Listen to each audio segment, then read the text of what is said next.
मैं कहा करता हूं बंधुओं कथा में एक बात,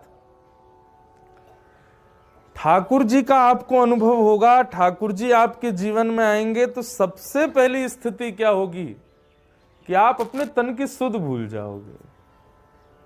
यदि आपको इतनी सुध है कि मुझे उठना है, मुझे पान करना है, मुझे खाना है, मुझे कुछ विचार करना है, तो आप अभी ठाकुर जी से नहीं मिले।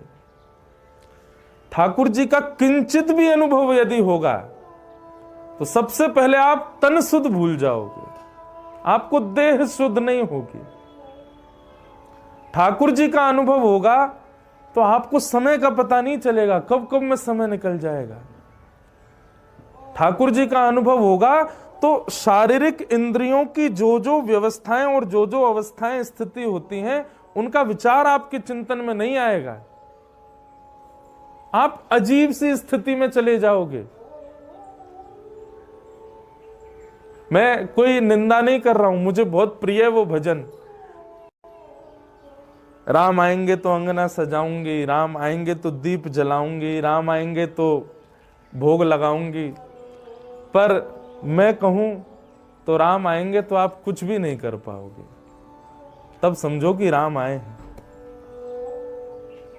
स्थिति सुनी विदुरानी की, जो अस्त व्यस्त वस्त्र में है, जिसको यह भी भान नहीं कि मुझे कुछ धारण करना है, जिसको यह भी भान नहीं कि ठाकुर जी आए मैं पाटा तो सीधा रखूं, जिसको यह भी भान नहीं कि मैं ठाकुर जी को छिलका खिला रही हूं कि गुठली, ठाकुर जी को फल खिला रही हूं कि छिलका। ऐसी स्थिति आ जाएगी जब ठाकुर जी आएंगे। और एक बात निश्चित है बंधुओं, ठाकुर जी यदि आपको दर्शन देने का मन बनाएंगे तो सबसे पहले स्वप्न में दर्शन होगा। प्रत्यक्ष ठाकुर जी सीधे आपके सन्मुख आ जाएं ऐसा नहीं है। 3 सीढ़ियां हैं। सबसे पहली सीढ़ी है स्वप्न में ठाकुर जी का अनुभव होगा। या तो ठाकुर जी दिखेंगे, या ठाकुर जी का धाम दिखेगा, या ठाकुर जी का चिंतन और ठाकुर जी की उपासना, ठाकुर जी की रसलीला गाने वाले वैष्णव दिखेंगे। और अशोभनीय रूप में नहीं दिखेंगे, शुभ रूप में दिखेंगे। नृत्य करते हुए दिखेंगे, कीर्तन गाते हुए दिखेंगे, कथा सुनाते हुए दिखेंगे वैष्णव। धाम का दर्शन स्वच्छ रूप में होगा, और या फिर स्वप्न में ठाकुर जी की अनुभूति होगी। तो ये प्रथम सीढ़ी है। ठाकुर जी यदि मिलने का मन बनाएंगे सबसे पहले स्वप्न में आएंगे। ठाकुर जी यदि मिलने का मन बनाएंगे तो दूसरी स्थिति क्या होगी? अनुभूति। जैसे अभी हवा स्पर्श कर रही है हमारे तन को, ऐसे कहीं ना कहीं ऐसी अनुभूति होगी कि ठाकुर जी हैं।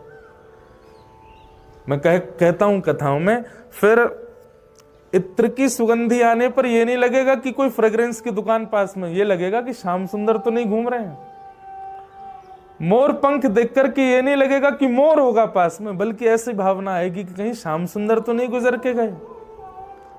कहीं चंदन छिड़का हुआ दिख जाए तो यह भाव नहीं होगा कि किसी ने चंदन छिड़का है, बल्कि यह भाव आएगा श्री कृष्ण के चरणों में लगा हुआ कुमकुम ही तो नहीं है। ऐसी अनुभूतियां, जैसे कई बार आप बादल देखते हैं तो बादलों में आकृति दिखाई देती है, पर ठाकुर जी जिससे मिलने का मन बनाएंगे उसको पहले स्वप्न में ठाकुर जी दिखेंगे, दूसरे में ऐसे अनुभव होंगे उसको बादलों में आकृति भी ऐसी दिखेगी कि ये तो श्याम सुंदर है। कई बार मार्बल में सुंदर सुंदर आकृति बनी रहती, तो मार्बल में भी वो देखेगा तो इसको लगेगा नहीं श्याम सुंदर है। वो वृक्ष की आकृति देखेगा तो वहां भी श्याम सुंदर है। उसको जगह जगह अनुभूति होने लगेगी। अरे कहां तक कहें, वो मानवों को भी देखेगा ना तो मानवों में भी कहीं ना कहीं लक्षण श्याम सुंदर के दिखेंगे। कोई सामान्य तिलक लगा करके, सामान्य केवल वैष्णव भेष धारण करके भी आ जाएगा ना तो आपको लगेगा श्याम सुंदर ऐसे दिखते होंगे।